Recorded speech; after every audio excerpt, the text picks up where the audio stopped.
전종철의 전격 시사. 안녕하세요. 전종철의 전격 시사 진행을 맡은 전종철 기자입니다. 북한이 탄도미사일을 어제 발사한 건 김정은 위원장 지도하에 초대형 방사포를 동원한 핵 반격 가상 종합전술훈련을 처음 실시한 것이었다고 오늘 밝혔습니다. 황선홍 감독이 이끄는 올림픽 축구대표팀이 한일전 승리를 거두고 주 1위로 23세 이하 아시안컵 8강에 진출했습니다. 윤석열 대통령이 대통령 비서실장에 정진석 의원, 정무수석엔 홍철호 전 의원을 임명했습니다. 윤 대통령은 인선을 직접 발표하고 기자들의 질문도 받으면서 야당과의 소통 의지를 거듭 강조했습니다. 국민의힘은 신임 비서실장의 경륜과 소통, 정무 감각을 높이 평가한 반면 민주당은 원조 친윤 인사로 민심과는 동떨어진 인선을 했다고 비난했습니다.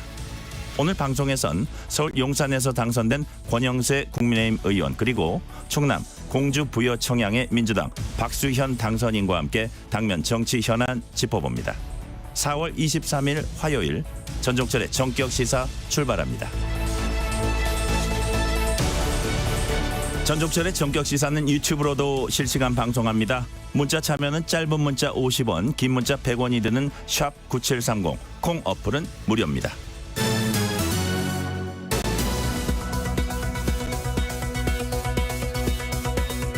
소식입니다. 북한이 어제 동해상에 단거리 탄도미사일 발사했는데요. 이걸 북한이 김정은 국무위원장 지도하에 핵 반격 가상 종합 전술훈련을 처음 실시한 거다. 이렇게 주장을 했어요. 네. 오늘 주장한 거죠? 네, 오늘 조금 전에 이 북한 노동신문이 보도를 한 내용입니다. 어제 말씀하신 대로 이 북한이 발사했던 단거리 탄도미사일이 초대형 방사포를 동원한 핵 반격 가상 종합 전술 훈련을 처음으로 한 거라고 노동신문이 보도를 했습니다. 신문에 따르면 어제 훈련은 핵 방아쇠라고 부르는 핵무기 종합 관리 체계에 대해서 초대형 방사포를 운용을 하는 훈련이었습니다. 북한은 한미가 지금 우리나라에서 진행 중인 연합 공중 침투 훈련 같은 걸 거론하면서 이 대응의 성격으로 이번 훈련을 했다고 주장을 하고 있습니다. 이번 훈련은 북한이 지휘 체계 가동부터 핵 모의 탄두를 탑재한 초대형 방사포탄 사격 순서로 진행이 됐다고 합니다. 훈련을 본 이 김정은 국무위원장은 전술핵 운용의 다중화를 위한 핵 무력의 건설 구상이 정확히 현실화됐다. 이렇게 좀 혼자 자평을 하기도 했습니다. 네, 이번엔 기분 좋은 승전보입니다. 황선홍 감독이 이끄는 올림픽 축구 대표팀이 간밤에 한일전에서 승리했죠. 네, 이 말씀하신 대로 한일전에서 1대0으로 좀 기분 좋게 승리를 해서 조 1위로 23세 이하 아시안컵 8강에 진출을 했습니다. 코너킥 기회에서 김민우 선수가 이 헤드 킥으로 이제 결승골을 터뜨렸는데요. 사실 앞선 경기에서 이미 2연승을 했었어서 8강행은 확정은 됐었습니다. 이번에 황선홍 감독은 선발 명단을 무려 10명이나 바꾸는 변화를 두면서 전략을 좀 세웠는데요.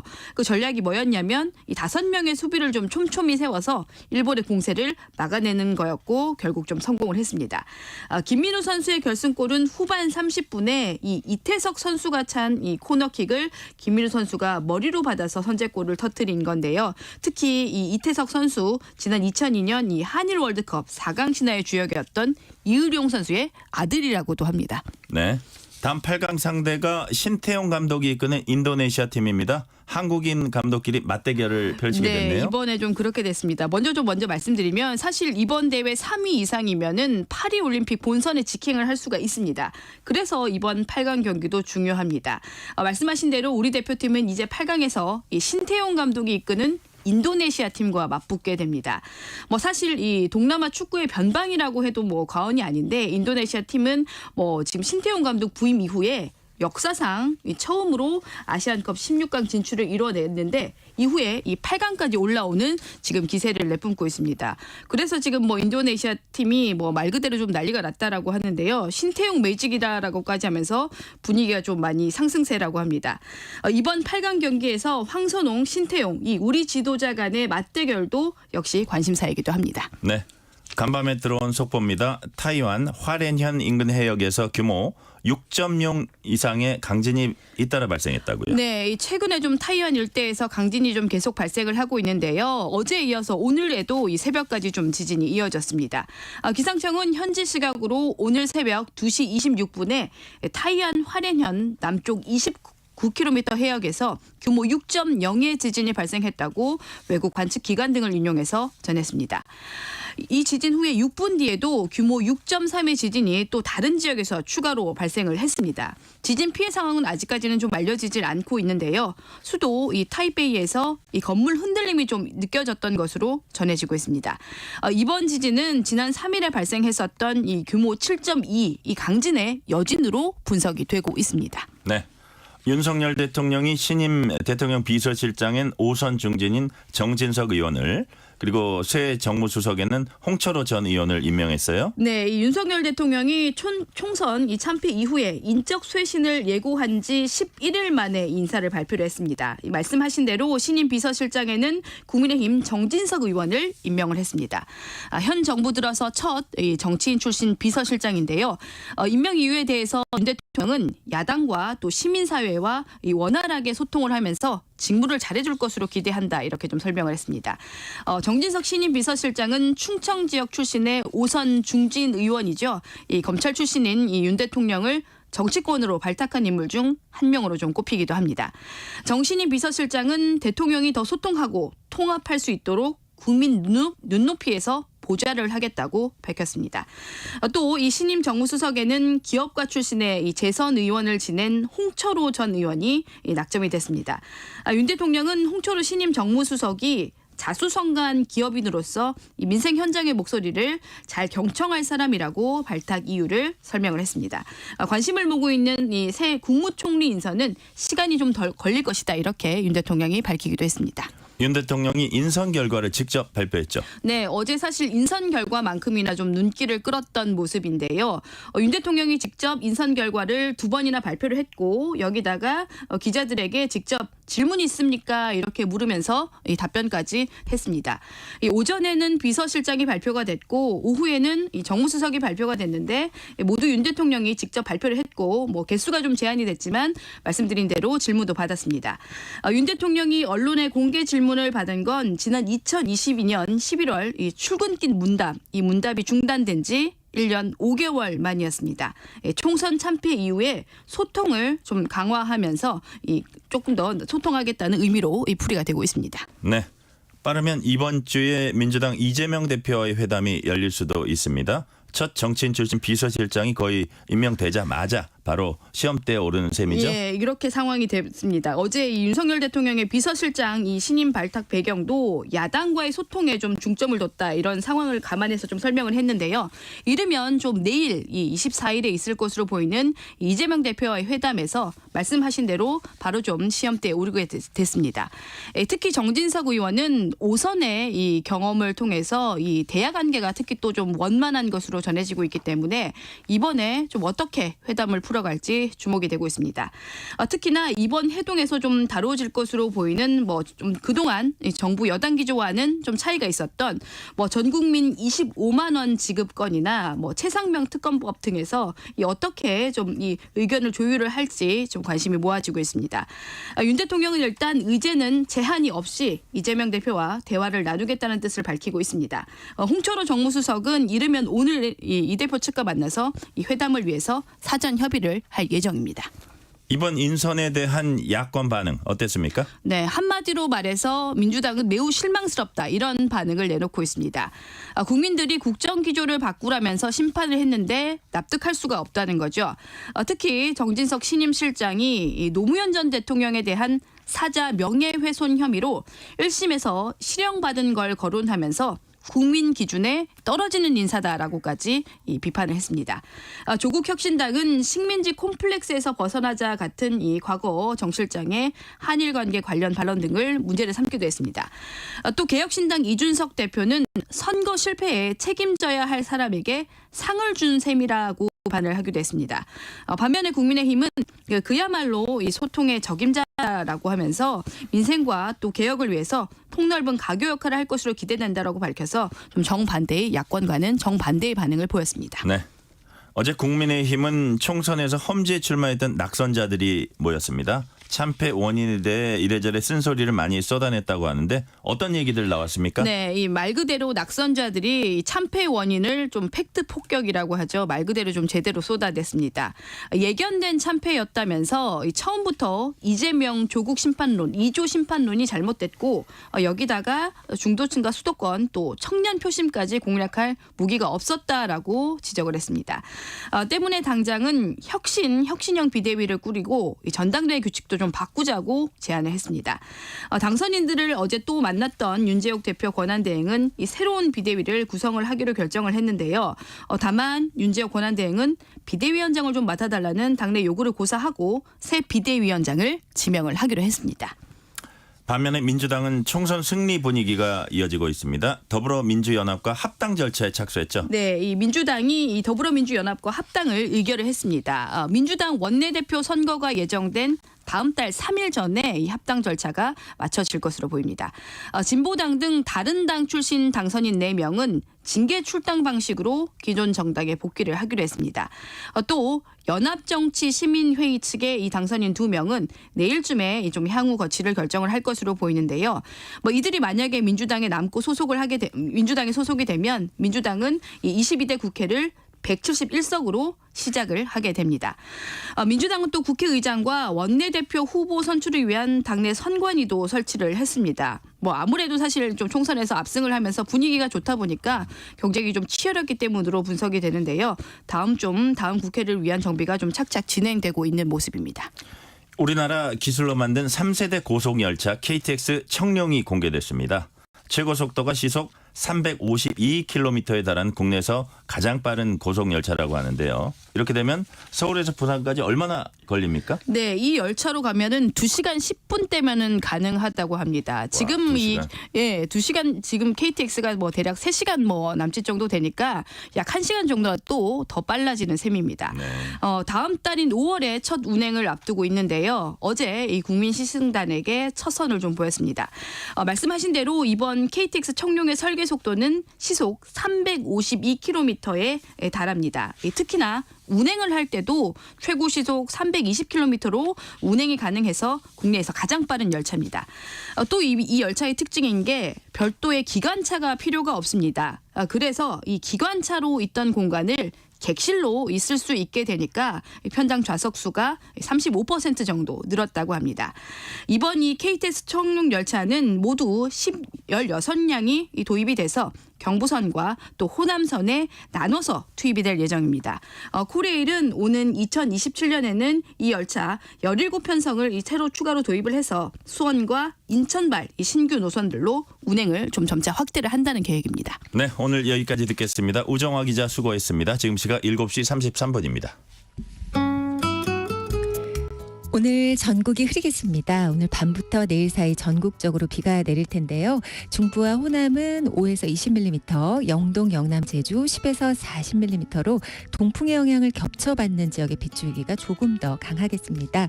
내일 대기 불안정으로 천둥, 번개, 돌풍 동반해서 강하게 오는 곳이 있겠고요. 또 내일 오전 충남과 전북 중심으로 쌀아구박이 떨어질 가능성도 있어서 주의하셔야겠습니다.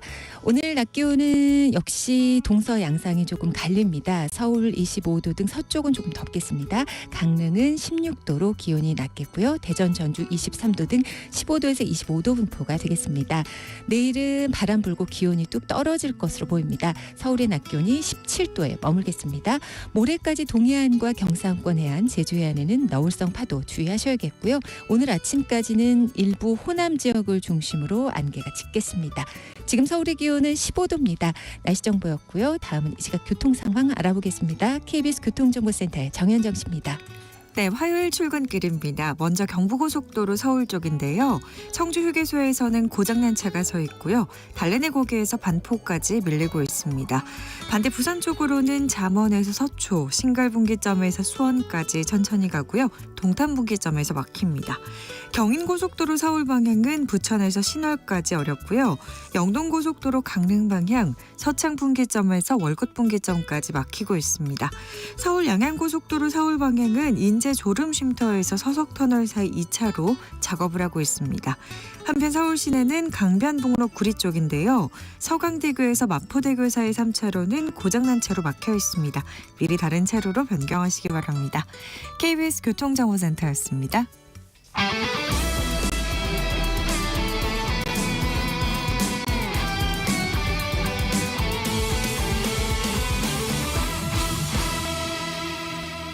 전종철의 전격 시사.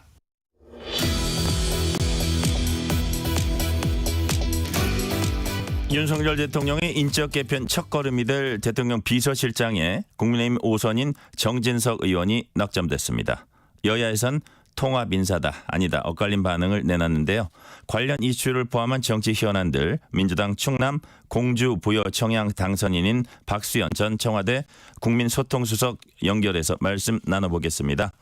수석님 안녕하세요. 네, 안녕하세요. 박수현입니다. 8년 만에 다시 국회에 입성하게 됐습니다. 늦었지만 축하드립니다. 아유, 예, 진심으로 감사합니다. 열심히 하겠습니다. 네. 긴 여정이었는데 소회가 좀 남다르실 것 같아요. 어떠세요? 아니, 예, 뭐 당연히 뭐 당선의 기쁨도 있지만 제가 여러 차례 말씀드렸지만 저는 막 진심으로 솔직히 말씀드려서 두렵습니다. 왜 그러냐면 네. 뭐 총선이 정권의 중간 심판 선거인 것은 맞지만요. 그렇다고 해서 이렇게 민주당이 압승을 할 만큼 그만큼 잘하는 것이냐에 대해서는 성찰적으로 바라볼 때 정말 이 민심의 심판이라는 게 이렇게 무섭구나. 만약에 이 압도적인 지지 의석을 가지고 민주당이 못한다면 지방선거나 대선에서 이런 또 심판을 받겠구나를 생각하니까 두려운 생각이 함께 들었습니다. 네, 회초리가 우리한테도 올 수 있다. 그런 말씀을 그렇습니다. 하셨고요. 네. 자, 지금 경쟁 상대였던 정진석 의원이 이제 뉴스의 초점입니다. 대통령 네. 비서실장으로 임명됐습니다. 지금 민주당에서 많이 비난을 하고 있어요. 야권에선. 네. 개인적으로 잘 아시고 뭐 다른 사람보다는 가까이서 지켜보셨으니까 잘할 것 같은데 이번 그렇습니다. 정진석 비서실장 인선 어떻게 평가하세요? 그러니까 지금 뭐 공식적인 입장이야 민주당 그런 야권에서 여러 가지 평가 혹평을 내놓고 있지 않습니까? 네.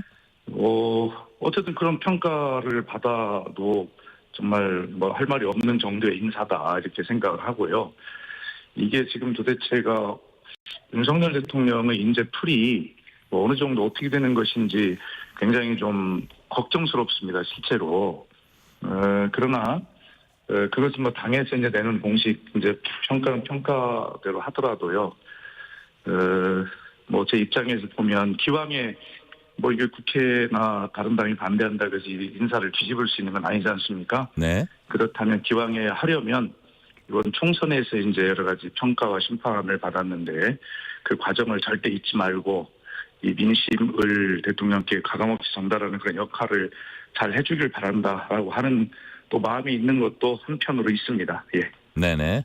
공식적인 입장과 약간 또 뭐라 그럴까요? 마음속의 입장은 또 투트랙이네요. 어떻게 보면 두 가지가 다 있으시고요. 아니 현실적으로 대통령 비서실장 인사를 야당이 뭐 어떻게 달리 조치를 할 수는 없는 거잖아요. 네네.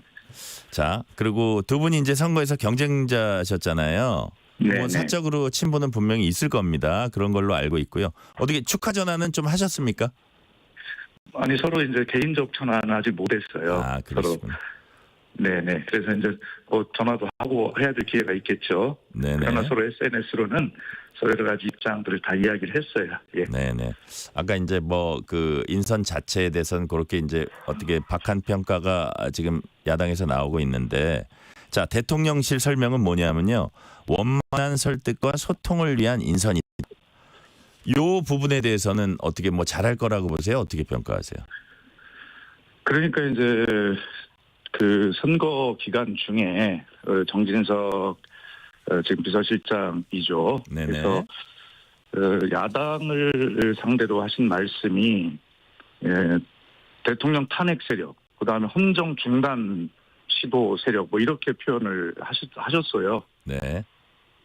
그래서 야당을 그런 상대로 보는 그 시각을 그대로 가지고 있다면 이게 야당을 상대로 대화가 가능하겠냐라고 하는 것인데, 그런 선거 때 가지고 있던 그런 생각을 비서실장이 지금 가지고 있다면 큰 문제다, 이런 생각을 꼭 말씀드리고 싶고요. 네. 어쨌든 기왕에 주어진 역할이라면 정말 야당을 상대로 한 지금 꽉 막혀 있는 이 대화의 어떤 물꼬를 뭐 국회 5선 그런 경험들이 있으니 뭐 그런 걸 가지고 잘 기여하기를 바란다라고 하는 그런 입장을 제가 말씀드릴 수밖에 없네요. 네. 잘 알겠습니다. 자, 네. 어제 눈에 띄는 장면이 윤 대통령이 직접 브리핑에 나서서 정례자응자 이제 소개하고 그다음에 또 뭐 이제 질문도 받고 뭐 했어요. 윤 대통령이 직접 인사 발표한 건 취임 이후 처음이고 공식석상에서 기자 질문 받은 건 2022년 11월 출근길 문답, 이른바 도어 스트래핑 이후 1년 5개월 만에 처음이라고 해요. 그 네네. 배경이 뭐라고 보세요? 그러니까 어제 저는 그걸 보고 조금 기왕에 대통령이 그렇게 오랜 기간 만에 어떤 질의응답이나 이런 것들을 처음 해보려고 하는 생각이 들었다면 네. 좀 정식으로 좀 하셔야지, 그걸 가서 비서실장 정무수석 인사 발표하면서 그런 식으로 그렇게 얼렁뚱땅 그렇게 그런 형식을 하는 것도 저는 문제라고 봤어요.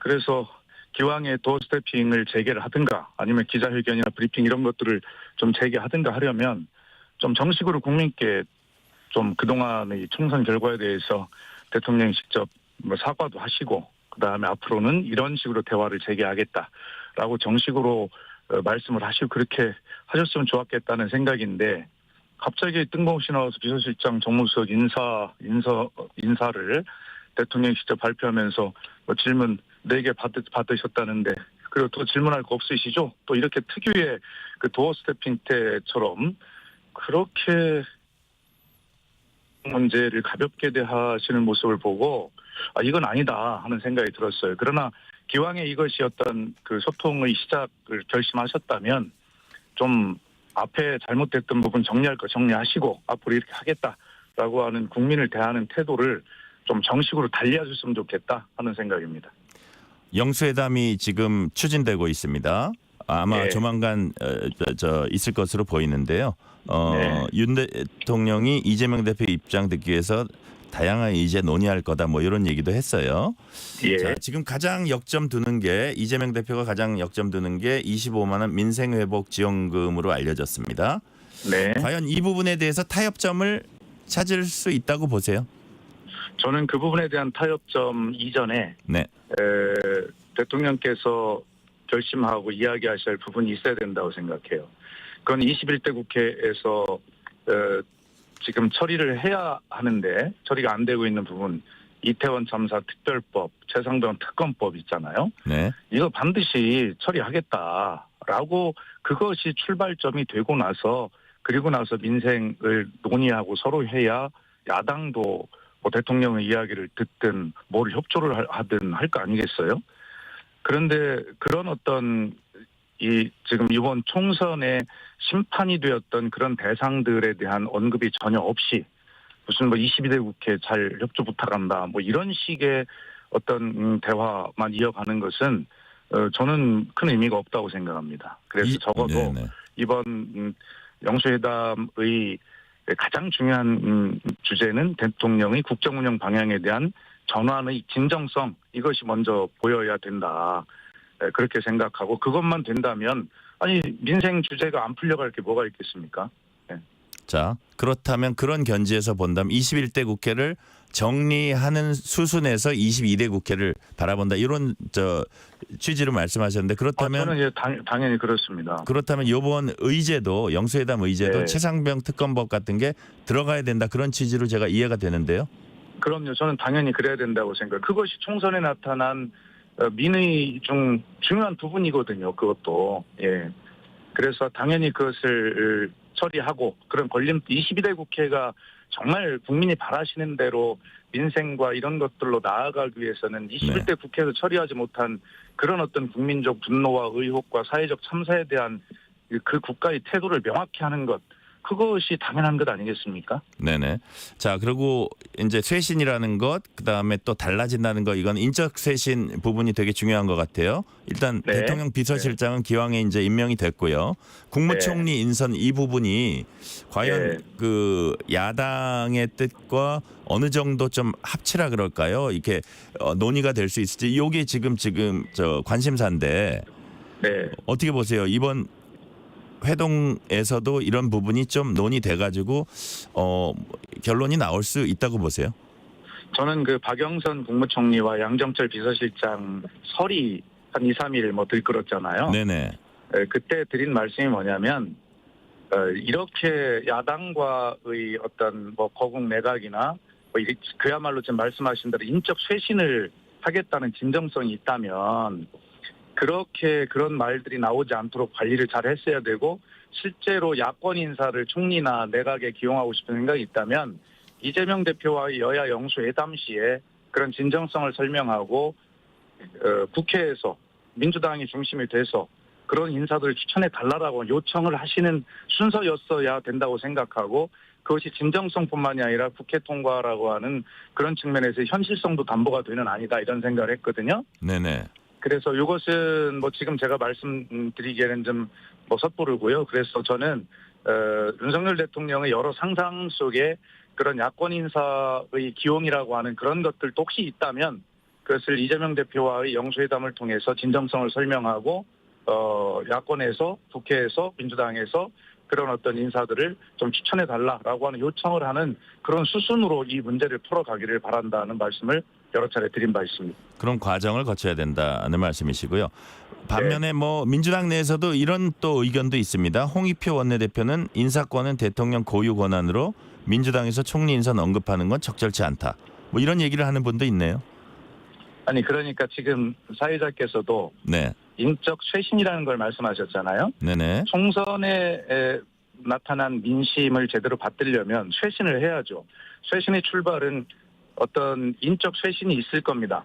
그러나 그 인적 쇄신만 가지고 중요한 것이 아니라 그 내용을 앞으로 국정 운영 방향의 기조를 바꾸는 내용을 채워가야 되는데, 그런 방향으로 가야 될 인적 쇄신이 돼야 된다는 측면에서 보면, 그렇다면 이거는 적절치 않다, 이 인사는 라고 야당에서 왜 이야기 못합니까? 그것은 서로 총선에 나타난 민의를 받드는 일이기 때문에 네. 그렇게 대통령께서도 고유의 인사권을 행사하시되 총선 민심의 바탕을 둔, 그래서 야당도 거기에 대해서 가타부타 얘기할 수 없는 그런 진정성이 담긴 진짜 어떤 내용까지도 쇄신하겠다는 그런 의지를 보여주기를 바라는 것이죠. 예. 네네. 자, 이번 영수회담이 보여주기식 정치 이벤트가 되지 않으려면 아마 그렇게 안 하려고 양쪽 다 노력할 것 같아요. 근데 수시로 해야죠. 열려야 한다, 이런 의견도 나옵니다. 정례화할 필요성 있다고 보세요? 저는 당연히 그래야 된다고 봅니다. 지난번 문재인 정부에서도 그 여야정 회담 이런 것들을 좀 정례화해서 그렇게 해보려고 노력을 했습니다만 그때마다 좀 여러 가지 어려운 요소들이 있어서 크게 성공적이진 못했던 것으로 기억을 합니다만, 그럼에도 불구하고 이 만남은 좀 정례화를 해서 국민에게 정치의 어떤 예측 가능성 뭐 이런 것도 좀 보여드리면서, 그다음에 이제 지금 이 어려운 민생 문제를 정치권이 머리를 맞대고 풀어가려고 하는 그런 모습을 보여드리면서 정치에 대한 어떤 복원도 함께 기대해 볼 수 있는 계기가 될 수 있도록 그걸 정례화하는 것이 저는 맞겠다, 이런 개인적 생각을 가지고 있습니다. 네. 민주당 현안으로 넘어가 볼게요. 원내대표와 국회의장 경쟁이 치열합니다. 특히 이제 이재명 대표의 연임설이 약간 좀 뭐 굳어진다는 얘기는 뭐하지만 이런 부분에 대해서 무게를 두는 분들이 많으면서 대표 쪽이 아니라 국회의장 원내대표 경선 쪽으로 방향을 튼 경우가 많다고 하는데요. 네. 우선 저 당선자님 보기에 이 대표 연임 추대론, 이거는 적절하다고 보세요? 저는 현재의 상황이 그러한 어떤 상황 논리를 또 만들어 놓은 것이 아닌가, 이런 측면이 있다고 보는데요. 무슨 얘기냐면 총선에 나타난 그 민심을 윤석열 대통령이 진짜 받들어야 된다. 만약 그렇지 않다면, 다시 말해서 아까 제가 말씀드린 이태원 참사 특별법이나 최상범 특검법 뭐 등등 뭐 이런 어떤 쌓여 있는 이런 걸림돌들을 제대로 치울 의지가 없다면, 그리고 야당을 향해서 계속 입법 독재라고 하는 프레임만 씌우면서 그렇게 국정 운영 방향 기조를 바꾸지 않으려고 한다면 야당의 강력한 리더십이 필요한 상황으로 가지 않겠어요? 그런 측면에서 본다면 저는 이재명 대표의 이 리더십, 국민이 또 다수 의석을 모아준 이 리더십을 가지고, 의석을 가지고 그렇게 그런 방향으로 국정 방향을 대통령이 바꾸도록 계속 압박하는, 그리고 그런 쪽으로 끌고 가는 노력을 해야 되기 때문에 네. 그런 어떤 상황 논리 하에서라면 이재명 대표의 대표 연임이나 추대 어떤 형식이 됐든 그런 것들은 야권에서 당연히 생각해 볼 수 있다. 저는 그렇게 생각합니다. 네. 국회의장 후보군들이 이른바 선명성을 부각하는 분위기입니다. 예, 국회 조정자 역할이 약해지는 거 아니냐 이런 우려도 나오고 있어요. 선명한 의장 필요성에 대해서는 어떻게 생각하세요? 국회의장은 당연히 좀 그런 조정력을 발휘하고 네. 해야 되겠죠. 해야 될 텐데 그럼에도 불구하고 지금은 당내 경쟁 과정 중이기 때문에 당내를 향한 선명성의 강조 뭐 이런 부분들이 뭐 나오는 시기가 아닌가 이렇게 생각을 해요. 그러나 저는 정말로 국회의장의 비서실장도 했던 사람 아닙니까? 네네. 99%의 조정력과 그런 노력을 당연히 해야 되지만 때로는 한 1% 정도는 정말 꼭 기계적 중립일 수가 있을까라고 하는 그러한 생각을 비서실장으로 하면서 해본 적이 있는데, 그것은 국회의장이 야당 출신이라고 해서 야당 편을 들으라는 것이 아니라 정말 객관적으로 생각할 때 어느 것이 국민 편인가라고 하는 생각을 들어서 네. 저는 꼭 100% 조정자 역할에 머무를 필요는 없다. 99% 조정자 역할을 하더라도 1%는 국민의 편에 서서 단호하게 결단 내릴 때는 결단할 수 있는 그런 선명성도 국민의 편에서 있으면 좋겠다는 생각을 경험적으로 하고 있습니다. 이번 총선 후에 이른바 친명체제가 공고해졌다는 건 주지의 사실이고요. 그래서 이제 당 네. 주요 보직, 그다음에 국회 상임위원장 등도 아마 친명계 인사들이 맡게 될 걸로 보이고, 뭐 원내대표도 아마 그렇게 되지 않을까 이제 보는 건데, 그래서 이런 분위기면 반대 의견 내기가 사실상 어려워져서 좀 다양성이 상실될 거다. 사실 민주당이 그동안 좀 고민했던 지점이잖아요. 이런 부분들이. 근데 그게 네. 더 가속화될 거다 이런 우려도 나와요. 글쎄요. 물론 정당이라고 하는 곳은 정당 내 민주주의가 보장이 돼서 민주주의 전체를 견인하는 역할을 해야 된다는 건 저도 알고 있고요. 또 민주당은 다른 어떤 당보다 그런 다양성이 있었던 정당이라고 자부하고 있습니다. 그러나 어떤 언론이나 일부에서 이제 그런 비판이 있는 것도 잘 알고 있습니다만, 일단 언론에 보면 저도 비주류 이렇게 분류가 돼 있던데, 당연히 문재인 정부에서 청와대 비서 수석을 했으니까 그렇게 분류를 하는지 모르겠지만, 거듭 말씀드리지만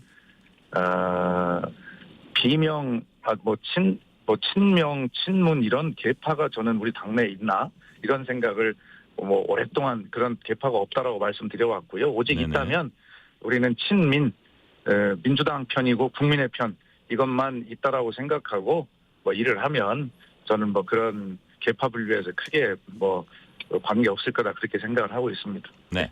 이화영 전 경기도 평화부지사 이른바 술자리 회유 주장과 관련해서 민주당 특검 국정조사 이제 추진하기로 했고요. 국민의힘은 이전 부지사 발언이 여러 차례 바뀌고 검찰 출정 일지 등과도 부합하지 않는다며 이 대표 사법 리스크 줄이기 위한 거짓 선동이다 이렇게 또 주장을 하고 있어요. 이런 네. 주장은 어떻게 보세요? 예, 물론 이화영 전 평화부지사의 진술이 번복이 되고 하는 것에 대해서 신뢰성을 잃었다 이런 주장도 있으나, 그러나 중요한 것은 날짜 시간이 어떻게 다 정확하겠어요. 그러나 그런 어떤 사실이 회유와 압박과 이런 것들로 쭉 점철돼 왔던 그런 정황들이 거의 가지고 있는 것 아닙니까? 그래서 그런 꼬투리를 잡아서 시간이 틀리다, 날짜가 틀리다 그렇다고 해서 그 어떤 의혹 자체가 없어지는 것은 아니거든요. 저는 검찰도 이런 기회에 그런 꼬투리를 잡아서 그것을 이화영 부지사의 말이 틀리다, 사실이 아니다. 이런 방법으로 해서는 국민적 의혹을 벗어날 수가 없다고 생각해요. 오히려 당당하다면 뭐 정말 어떤 방법이든지 간에 그것을 정확하게 밝힐 수 있는 당당하게 응하면 될 일이라고 생각을 합니다. 네. 마지막 질문 드릴게요. 한 30초 정도 말씀해 네. 주시면 감사하겠는데요. 22대 국회에서 이것만은 내가 꼭 하겠다. 어떤 게 있습니까? 예, 제발 좀 저 국민이 정치 뉴스가 나오면 TV를 그냥 꺼버리는 그런 정치가 아니라 정치 뉴스가 보고 싶어서 궁금해서 TV를 켜는 그런 어떤 정치를 복원하는 일, 그 일에 좀 앞장서고 싶습니다. 오늘은 여기까지 듣겠습니다. 지금까지 박수현 당선인이었습니다. 감사합니다. 네, 감사합니다. 전종철의 전격시사 1부 순서 마치고 2부가 이어집니다.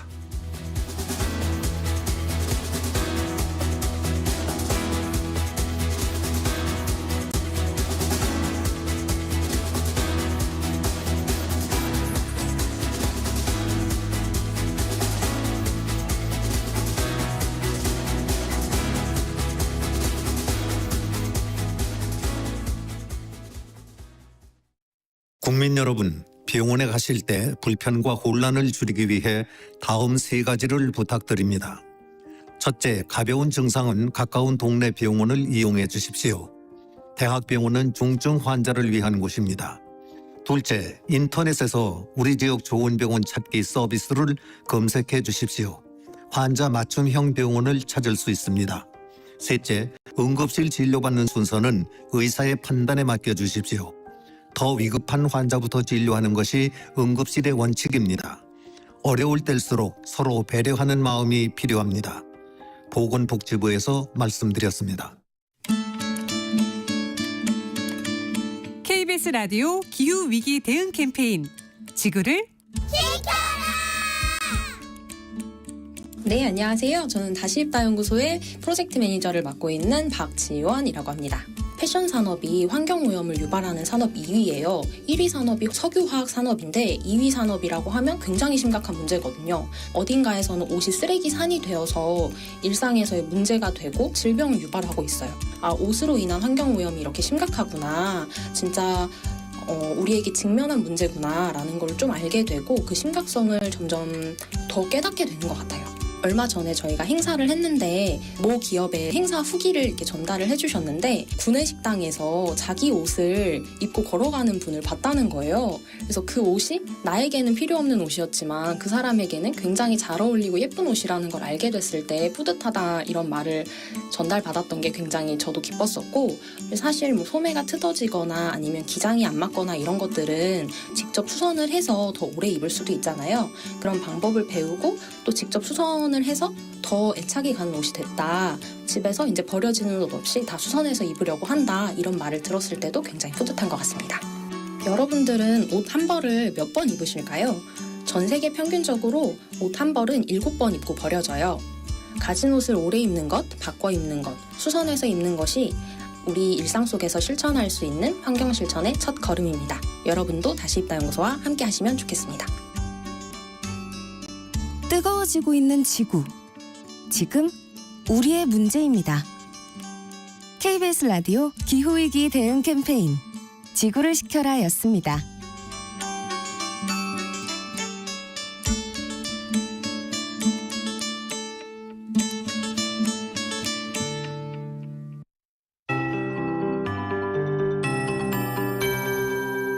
KBS 58분 날씨. 오늘 전국이 흐린 가운데 오늘 밤부터 내일 사이 전국적으로 비가 내리겠습니다. 영동과 제주부터 비가 시작되겠고요. 늦은 오후 전남과 경상권 동해안, 밤에는 전국으로 비가 확대되겠습니다. 동풍 영향을 받는 지역과 더불어 먼저 남쪽 기압골이 다가오면서 강수가 이어지기 시작합니다.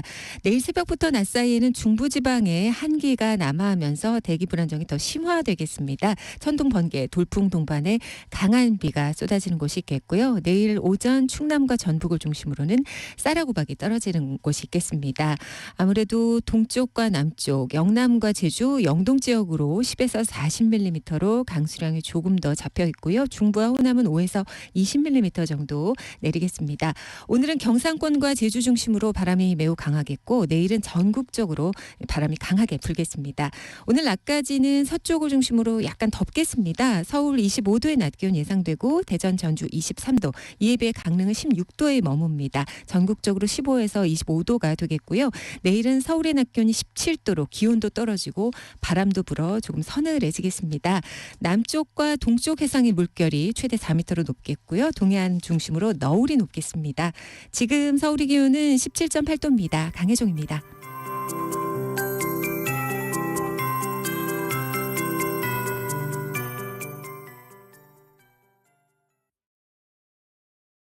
정성을 다하는 국민의 방송 KBS가 8시를 알려드립니다.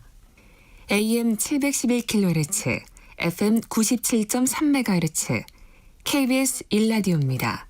HLKA.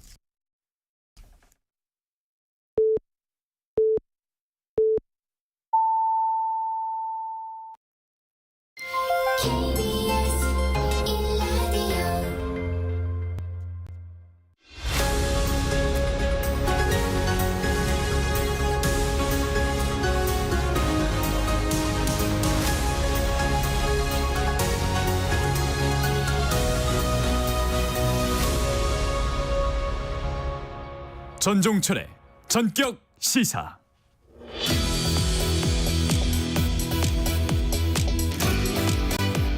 총선 참패를 수습하고 있는 국민의힘에서 수도권 당대표론이 떠오르고 있습니다.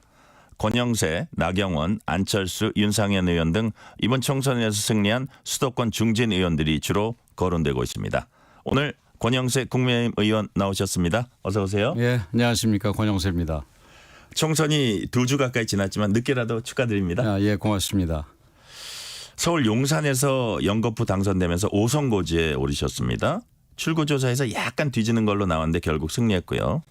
21대, 22대 둘 다 접전이었다고는 하지만 21대 때는 그냥 900표 정도 차이였는데 이번에 한 6,000표 정도 차이 났죠? 예, 그렇습니다. 네네. 예. 어떠셨어요? 처음에 출구조사 때부터 마음이?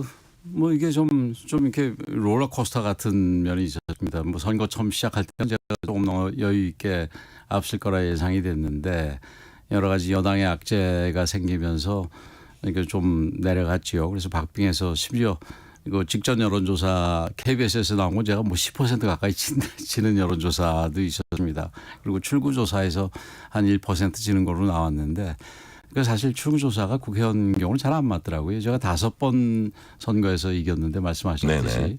그중에서 이번까지 포함을 해서 3번이 출구조사에서 졌었습니다. 아, 그렇습니까? 예, 근데 이번에 1% 졌는데 막상 개표를 완료하고 보니까 한 5%가량 이겨서 이건 뭐 제가 선거에서 거의 제일 많이 이긴 중에 하나입니다. 그래서 조금 좀 안도했고 그다음에 뭐 결국은 전 뭐 선거가 특히 이제 기성 정치인들 같은 경우는 자기가 그 지역에서 뭘 했냐에 대한 평가를 받는 거라고 생각을 하기 때문에 제가 그래도 그 나쁘지 않은 평가를 받았다. 이거는 뭐 제가 좀 자부심을 가져도 되겠다. 속으로 이렇게 생각을 하고 있습니다. 연관되는 질문인데요. 예. 이번 총선에선 정권 심판론이 거셌습니다. 특히 민주당은 공식 선거운동 출정식을 용산에서 하고 공식 선거운동 피날레도 용산에서 했습니다. 정권 심판론의 상징적 장소인 대통령실이 있는 용산이기 때문일 텐데요. 그런데 정작 그 용산에선 국민의힘 후보가 또 이겼습니다. 정권 심판론의 한복판에서 승리하신 요인 뭘까요? 제가 그 선거라는 게 언제나 힘들죠. 선거운동이 물리적으로 힘든데 이번 선거가 특별히 제가 정신적인 부담을 많이 가지고 했던 이유가 바로 그 용산에 대통령실이 옮겨온 이후 치러지는 첫 번째 국회의원 선거입니다.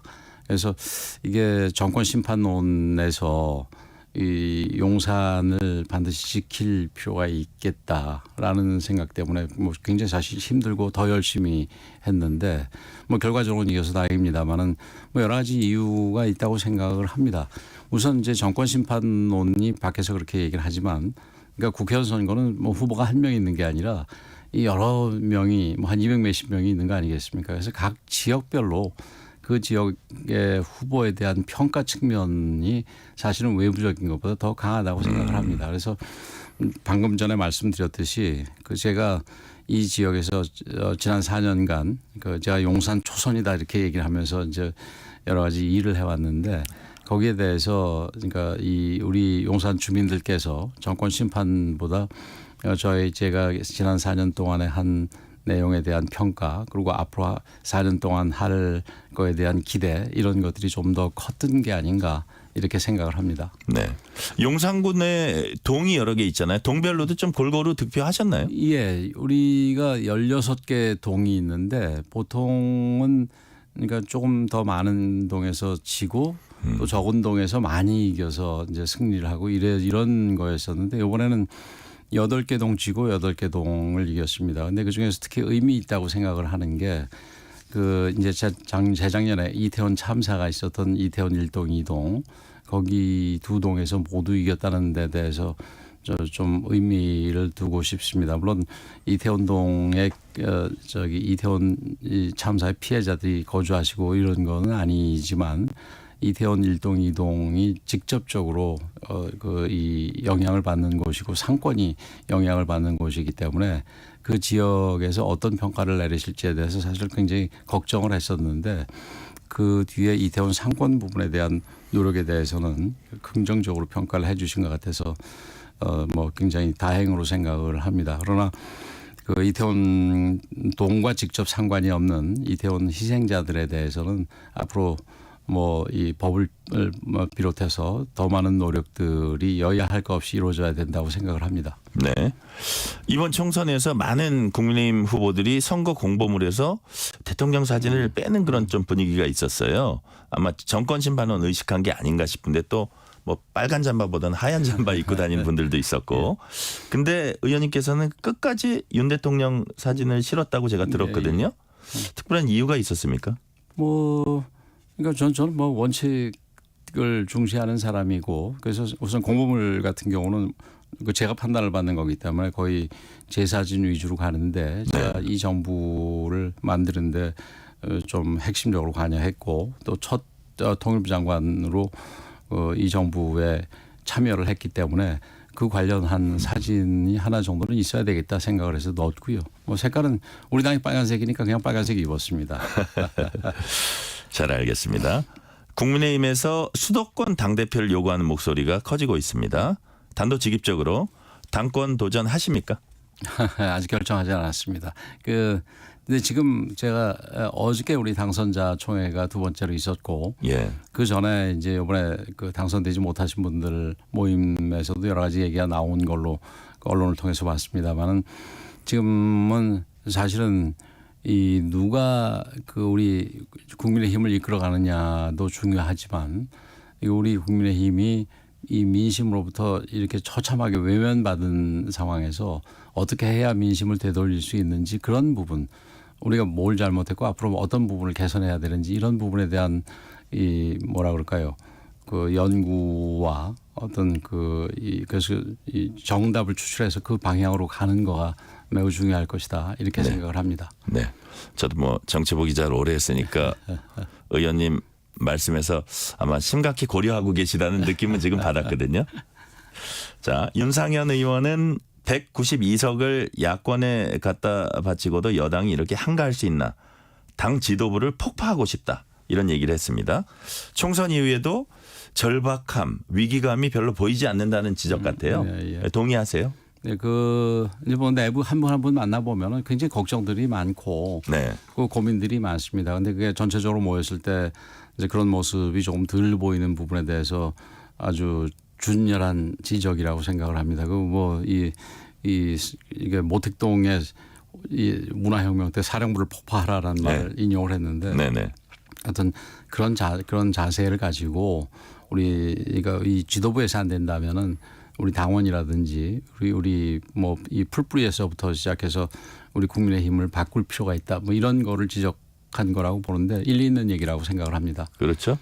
좌표 설정부터 새로 해야 된다. 어저께 오신환 전 의원은 그런 얘기를 했고 그래서 제가 뭐라고 맞장구 쳤냐면 이 리모델링으로는 안 되고 재건축해야 되는 거 아니냐. 네, 근데 그런데 다 인식을 하고 계신 것 같아요. 지금 그래서 지금 아까도 말씀드렸지만 누가 지금 뭐 키를 잡느냐보다도 이게 어떤 방향으로 어떤 저 개선이 필요한지 이런 부분에 대한 이번에는 좀 심각한 고민들이 있어야 될 겁니다. 뭐 최근에 백서 얘기가 나오는데 네. 총선에서 백서라는 결과물을 만들어내는 것도 중요하지만 그 결과물을 만들어내기 위해서 어떤 그룹들 어떤 사람들을 통해서 우리 당의 잘못된 부분에 대한 목소리를 네. 듣느냐 이런 부분들 과정들이 굉장히 중요하다고 생각을 합니다. 그래서 좀 다양한 목소리를 들어서 우리 당의 어떤 패배 원인에 대해서 제대로 된 분석이 백서에 담길 필요가 있다고 생각을 합니다. 네. 의원님께서는 최근 윤석열 대통령 만나서 국정 쇄신 방향 논의했다 이렇게 알려졌습니다. 비서실장 국무총리 인선에 대해서 아마 조언을 하셨을 것 같은데 어떤 말씀하셨습니까? 뭐 만났다기보다는 그 뭐 소통은 가끔씩은 합니다. 뭐 예, 자주는 안 하고 제가 필요한 때는 뭐 하는 편인데 그렇게 자주는 아닙니다. 근데 이번에는 그러니까 어쨌든 이렇게 우리가 참패한 상황에서 그리고 거기에는 우리 뭐 이 당도 책임이 있지만 정부도 책임이 있는 입장에서 네. 정부의 핵심적인 보직 아니겠습니까? 그리고 핵심적인 보직이기 때문에 책임을 지고 물러난 분들의 후임을 뽑는 거기 때문에 대체로 뭐 사람들이라기보다는 어떤 식의 인물, 어떤 종류의 어떤 특징을 가진 인물들이 필요하겠다 이런 부분에 대해서는 뭐 편하게 얘기를 좀 나눴습니다. 정진석 비서실장 추천하신 건 아니죠? 그 부분은 노코멘트 하겠습니다. 아, 알겠습니다. 노코멘트요? 예. 가능성이 있네요. 자, 그러면 네, 뭐 사람들 얘기가 여기저기 나오다 보면 그게 저뿐만이 아니라 여러 사람들도 뭐 비슷한 얘기가 나왔을 거라고 생각이 됩니다. 꼭 뭐 정진석 의원을 그 안에 제가 들어갔다고 얘기하는 게 아니라 들어갔든 안 들어갔든 거의 뭐 사람들의 생각이 크게 많이 다르지는 않을 거다 이렇게 봅니다. 그러니까 비서실장으로서의 정진석 한마디로 평가하면 어떻다고 보십니까? 뭐라고 그럴까요? 노련하다. 노련하다. 노련 속에는 그게 뭐 단순히 경험만 많다가 아니라 네. 그 경험에는 이게 어떤 때는 이게 소통이 더 필요하고 특히 소통도 어떤 때는 여당과의 소통, 어떤 때는 야당과의 소통 이런 부분, 혹은 동시적인 소통 예. 이런 부분에 대해서 이 판단할 줄 아는 인물이라고 뭐 저는 그렇게 평가합니다. 네. 이번 인선 발표할 때 기자회견 형식으로 한 게 눈에 띕니다. 뭐 질문을 많이 받지는 않았지만 어쨌든 질문도 받고 소개도 이른바 발표도 대통령이 직접 하고요. 예. 정말 오랜만이에요. 예. 왜 이렇게 했다고 보세요? 저도 처음에 그 모습을 보면서 처음에 비서실장 같은 경우는 누가 대신하기가 좀 그렇지 않습니까? 네네. 그래서 비서실장이라서 저렇게 하시나 이렇게 생각을 했는데 그다음에 민정수석의 경우에도 똑같이 정무수석. 정무수석 예, 같은 예. 경우에도 똑같이 이렇게 하시는 걸 보고 이게 좀 앞으로 소통을 좀 적극적으로 하겠다라는 거에 어떤 의지? 의지에 지금 실천하는 모습이다. 네. 이렇게 생각을 합니다. 아마 제가 예측하건대 그런 모습이 앞으로는 좀 더 자주 있지 않겠나 이렇게 봅니다. 관련되는 질문인데요. 윤 대통령이 정치하는 대통령이 되겠다 메시지를 냈어요. 근데 이제 그 설명을 하면서 용산 참모들에게 한 메시지다. 국민이 좀 더 이해하고 알기 쉽게 하자는 뜻이다. 정치하는 대통령 어떻게 해석하셨습니까?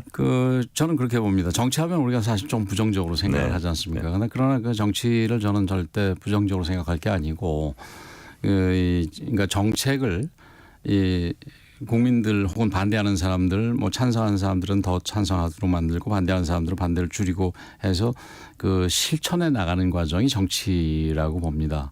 그래서 대통령께서도 말씀하신 것도 정책의 어떤 내용 그다음에 그러니까 결과로서 실천하는 것 이런 것만 보질 않고 네. 그러니까 실천이 실제로 이루어지기 위해서 여러 가지 과정에 대해서 신경을 쓰고 노력하는 부분 이런 부분에 좀 더 이렇게 이 중점을 두겠다 이런 취지 아니겠나 이렇게 생각을 합니다. 네. 전반적으로 긍정적으로 생각을 합니다. 윤 대통령, 이재명 대표 영수회담 이제 추진되고 있습니다. 민주당에선 전 국민 25만 원 민생회복지원금 관철시키고 싶어 합니다. 요 사안은 받아들여야 된다고 보세요. 저는 그 부분에 대해서는 좀 부정적으로 생각을 합니다. 근데 이번에 이제 처음으로 대통령과 야당 대표, 제1야당의 대표가 만나는 것에서 아마 거기서 많은 결과물이 도출될 거라고 기대하는 것은 조금 성급하다고 생각을 하고, 그럼 여태까지 있었던 큰 차이들이 두 분이 만난다고 해서 한 번에 해결되거나 이건 쉽지 않을 거 아니겠습니까? 솔직한 얘기로. 근데 저는 그 만나는 자체가 큰 의미가 있다고 생각이 됩니다. 그래서 만나고 나서는 그 거기에 논의됐던 내용 중에서 그 뭐 이 여당이든 야당이든 적절한 그 타협도 더 쉽게 이루어질 수 있다고 생각을 하고, 또 이번에 그 만남을 계기로 해서 앞으로 이제 이런 만남들이 이어지고 계속해서 이어진다면은 그게 전화로 되는 소통이든 직접 또 만나서 하는 소통이든 이렇게 된다면 우리 정치가 그야말로 다시 복원될 수 있는, 정치가 복원될 수 있는 그런 부분이 어떤 그런 의미에서 굉장히 의미가 크다 이렇게 생각이 됩니다. 여태까지는 사실 정치가 있었던 게 아니라 싸움밖에 없었지 않습니까? 네네. 근데 정치가 복원이 돼야 된다고 생각을 합니다. 자, 이제 지금 이 시기가 또 국무총리 인선이 딱 걸려 있고 예. 국회 인준이 필요한 사안이잖아요. 그래서 아니면 아마 질문도 많이 받으셨을 거예요. 생각이 있으시냐고. 예. 근데 그건 좀 부정적으로 말씀하시는 걸 제가 언론에서 봤기 때문에 뭐 예, 제가 저기 그 어떤 분은 제가 무슨 뭐 거절했다고 얘기를 하는데 정확하게 얘기하면 제가 어디 낭설이라고 표현한 게 그 제가 제안을 받은 게 없다. 그 얘기입니다. 제안을 받은 게 없으니까 거절도 뭐 거절이든 수용이든 있어서 사실과 다르다 말씀하신 그렇죠. 거죠. 제안을 받으시면요. 뭐 그거는 가정을 전제로 해서 이거 왜 정치인들 이런 얘기할 때 항상 잘하는 정답이 있지 않습니까? 그 가정을 전제로 해서 얘기하는 건 좀 적절하지 않고요. 네. 그 어쨌든 근데 뭐 총리는 어저께 그 대통령께서도 그렇게 얘기하신 걸로 알고 있고 또 그 전에도 제가 다른 자리에서 그런 얘기를 했습니다만은 지금 5월 30일부터 새 국회가 이제 출범하지 않습니까? 네네. 근데 그 새 총리는 새 국회랑 일을 할 뿐 아니겠어요. 그렇기 때문에 청문회도 새 국회랑 하는 게 맞다고 생각을 합니다. 그렇기 때문에 아마 5월 말 정도까지 좀 시간을 두고 숙고해서 지명을 하실 거라고 봅니다. 야당의 어떤 그 의사도 좀 반영되는 것도 괜찮다고 보십니까? 반영할 수밖에 없겠죠. 그죠? 예. 왜냐하면 통과해야 되니까. 동의를 받아야 되니까 야당의 의사를 받아야 될 거고 아마 이번에 그 이 대통령과 이재명 대표 간의 회동에서 아마 그 부분에 대한 당부도 뭐 당연히 포함되지 않겠나 이렇게 생각을 합니다. 자, 윤석열 대통령이 한동훈 전 비상대책위원장 포함한 비대위원들 대통령실 오찬 초청했는데 한 위원장은 건강상 이유로 참석 어렵다고 해서 이제 회동이 불발됐어요. 사실 병원에 입원한 것도 아닌데 그리고 코로나 걸린 것도 아닌데 대통령이 초청을 거절한 건 사실 흔한 일은 아닙니다. 저는 그거는 한 위원장이 잘못했다고 생각을 합니다. 거기에 대해서 김경률 비대위원인가요? 예. 서운한 점이 있었다. 뭐 두 달이 건너서 연락이 갔다. 근데 어떻게 연락이 갔든 그다음에 시간 텀도 너무 쇼 노티스다. 뭐 금요일 날 연락해서 월요일 날 저 점심 먹자 그러는 거는 그 뭐 너무 이 예의가 아니다. 뭐 이런 취지로 얘기한 걸로 제가 알고 있는데 기억하는데 대통령의 시간은 굉장히 이 중요한 자산입니다. 그래서 웬만하면은 거기에 맞춰주는 게 그 예의입니다. 그래서 그게 무슨 금요일 날 연락해서 월요일 날 약속을 잡았다고 그래서 그걸 비난하고 이러는 거는 저는 그 옳은 태도는 아니라고 생각을 합니다. 네. 이 와중에 홍준표 시장은 한동훈 전 위원장을 원색적으로 비난했습니다. 왜 이렇게 비난할까요? 글쎄요, 우리 홍 시장님은 뭐 나름대로 개인적인 이유가 있을 때 그 개인적인 이유에 따라서 행동을 하시는 분이니까 그러니까 뭐 본인만이 제일 잘 알겠죠. 네. 자, 김영우 전 의원은 한동훈 전 위원장에게 돌을 던지는 게 말이 되냐. 이제 어느 부분에 일정 부분 책임이 있냐, 어느 부분이 기여가 있냐 이게 좀 서로 의견이 엇갈린 것 같은데 김영우 전 의원은 그나마 한 위원장의 지원 유세로 나름 최악의 상황 막았다는 취지로 얘기했습니다. 동의하세요? 저는 이번 선거를 이제 거치고 네. 뭐 다른 경우도 마찬가지입니다만은 이제 우리가 앞으로 뭐 비대위를 설치해서 우리 그 선거 패배 원인을 잘 분석해서 백서도 만들고 뭐 우리가 이걸 반성의 계기로 삼아서 다시 민심을 얻도록 해야 된다. 뭐 이런 얘기 나오지 네네. 않습니까? 근데 여기서 중요한 거는 그러니까 책임론으로 따지는 거는 그렇게 좋지를 않다고 봅니다. 구체적인 책임론. 물론 뭐 여기에 그 정부도 책임이 있고 당도 책임이 있고 그다음에 뭐 후보들도 좀 더 열심히 안 뛴 책임들도 있고 뭐 이러겠지요. 근데 구체적으로 책임의 뭐 이 범위 그 비율이 누가 더 많냐 그리고 그 구체적인 책임은 당에서 누가 져야 되고 정부에서 무슨 누가 더 져야 되냐 이런 식의 어떤 구체적인 책임을 묻는 형식보다는 이게 어떤 방향으로 갔어야지 우리가 민심을 더 회복할 수 있었으며 더 많은 의석을 가질 수가 있었느냐 이런 식으로 이 방향을 가져가는 거가 굉장히 중요하다고 생각을 합니다. 이게 지금 우리가 108석밖에 안 되는 상황에서 우리 내부에서 분열이 있게 되면 잘못하면 개헌저지선도 무너지게 됩니다. 근데 지금 우리 저희 한 위원장하고 그러니까 용산하고의 뭐 갈등이라든가 이런 걸 생각을 하고 또 개인적인 이 감정을 가진 분들도 뭐 이런 부분까지 전부 생각을 하게 된다면은 그게 뭐 반드시 도저히 이루어질 수 없는 그런 게 아니라 얼마든지 있을 수 있는 일입니다. 과거에 우리 2016년에도 그런 모습을 보지 않았습니까? 네. 그래서 그렇기 때문에 지금은 우리 내부가 서로 조금씩 참아가면서 우리가 뭘 잘못했기에 이런 상황이 됐는지에 대한 반성과 거기에 대한 극복 이런 식으로 가야지 누가 더 잘못했고 누가 공이 있다. 누가 더 공이 있다라는 얘기는 누가 더 공이 없다라는 얘기 혹은 누가 더 책임이 있다라는 얘기로 흘러가게 되니까 네. 그런 식의 논의 자체에 대해서는 제가 찬성하지 않습니다. 최근에 오랜만에 올린 글을 보니까 한 전 위원장이죠. 뭐 정치 재개에 대한 그 어떤 의지는 있구나 이렇게 읽는 분들이 많았습니다. 예. 지금은 조금은 쉬는 게 더 도움이 된다고 보세요? 예, 뭐 저는 그렇게 생각을 합니다. 근데 뭐 결국은 뭐 본인이 알아서 판단을 하겠지요. 네네. 자, 마지막 질문 드릴게요. 예. 자, 21대 국회 뭐 시대 정신이라 그럴까요? 21대 국회는 이런 국회가 돼야 된다. 짤막하게 한 말씀 하시면 어떨까요?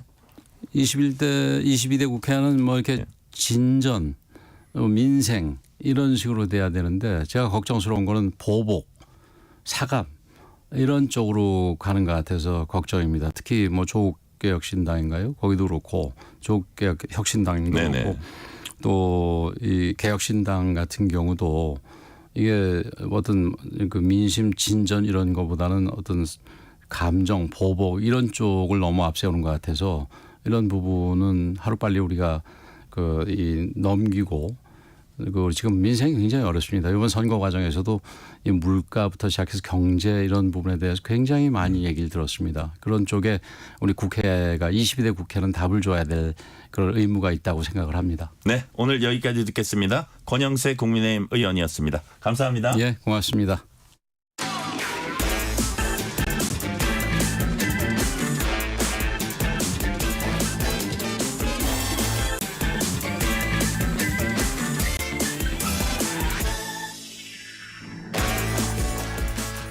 전 세계 군사비 지출 관련 얘기 한국경제신문 최영창 기자와 나눠봅니다. 최 기자 어서 오세요. 네, 안녕하세요.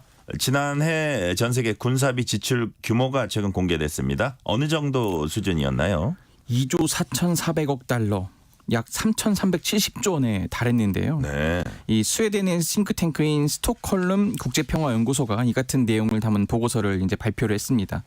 이제 1년 사이를 보면은 10년 만에 가장 큰 폭으로 증가를 한 건데요. 네. 60년 만에 최고치를 기록했습니다. 2022년보다 1년 사이에 이제 6.8%가 늘어났고요. 2009년 이래 이 퍼센트 비율 오르는 게 가장 가파른 증가율이기도 했습니다.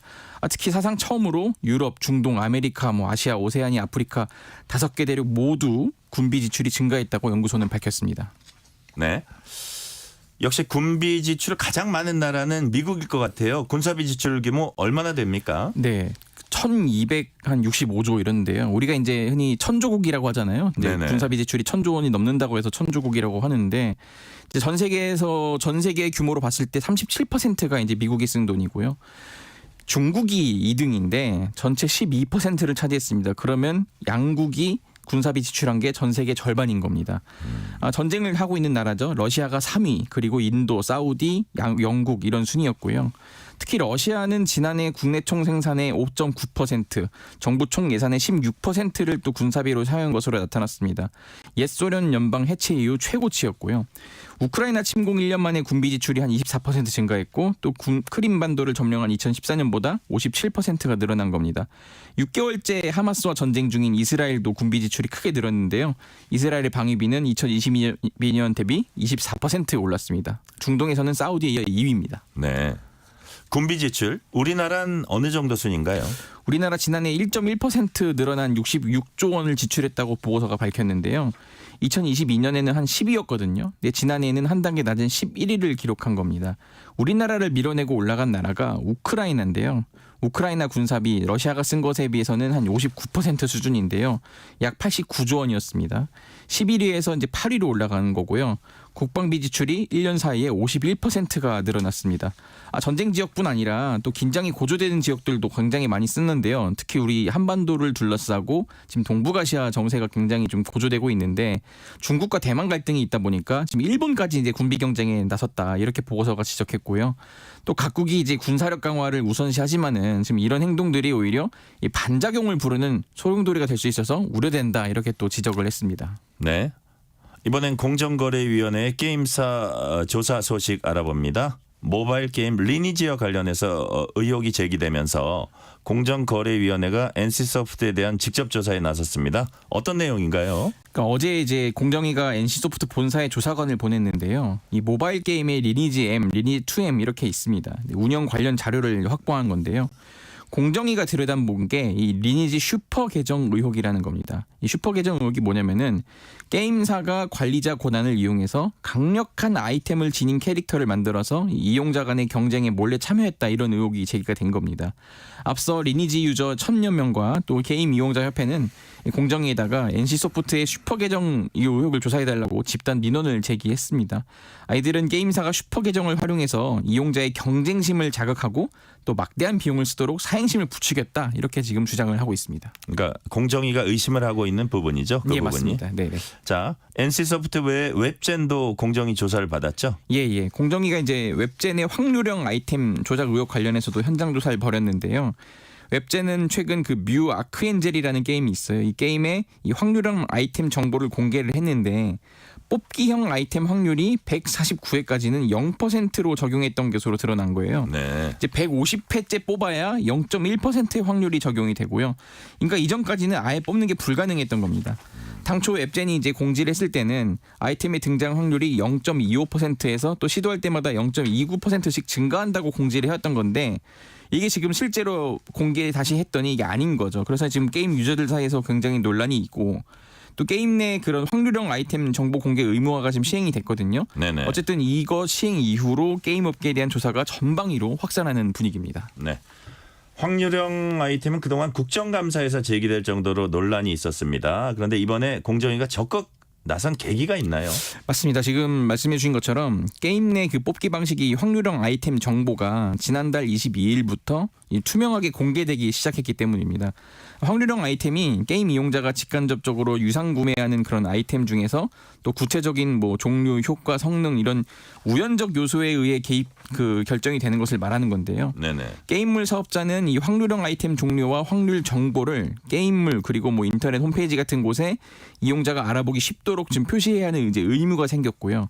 공정위가 이제 게임사들을 자세히 들여다보겠다고 했더니 게임사들이 또 자진해서 오류를 정정하는 사태가 지금 계속 벌어지고 있어요. 그래서 정정기재하는 회사들을 중심으로 지금 공정위가 이렇게 들여다보고 있습니다. 네.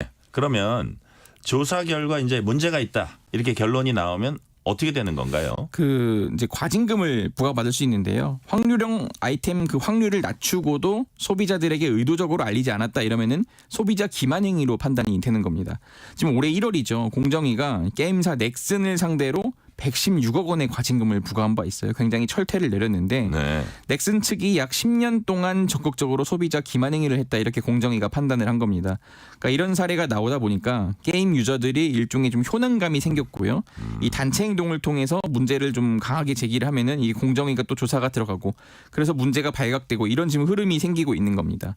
아직 이번 조사 중인 사안에서는 어쨌든 좀 게임사나 공정위 모두 조사 중인 사안이어서 뭐 더 이상의 공개는 어렵다 이렇게 지금 조심스러운 입장인 겁니다. 사행심 부추김에 의해서 이렇게 많은 돈 지불하는 건 유저들한테도 되게 민감한 문제니까 맞습니다. 제보도 네. 들어갈 거예요. 아마. 네네. 오늘은 여기까지 듣겠습니다. 최형창 기자였습니다. 감사합니다. 고맙습니다. 전종철의 전격 시사 2부 순서 마치고 3부가 이어집니다.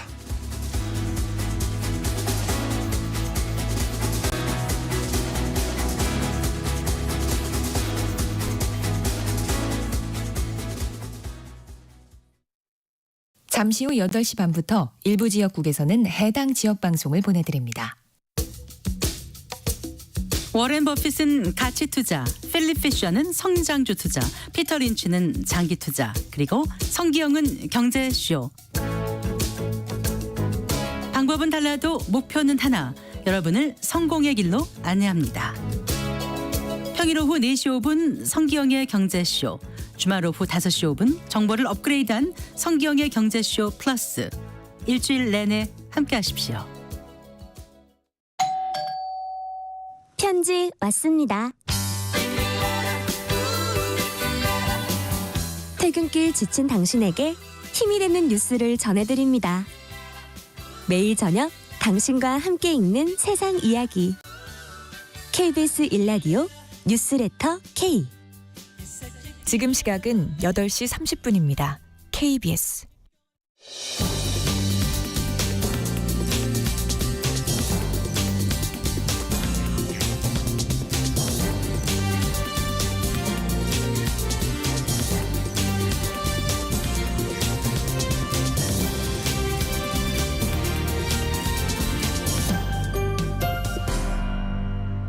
전종철의 전격 시사.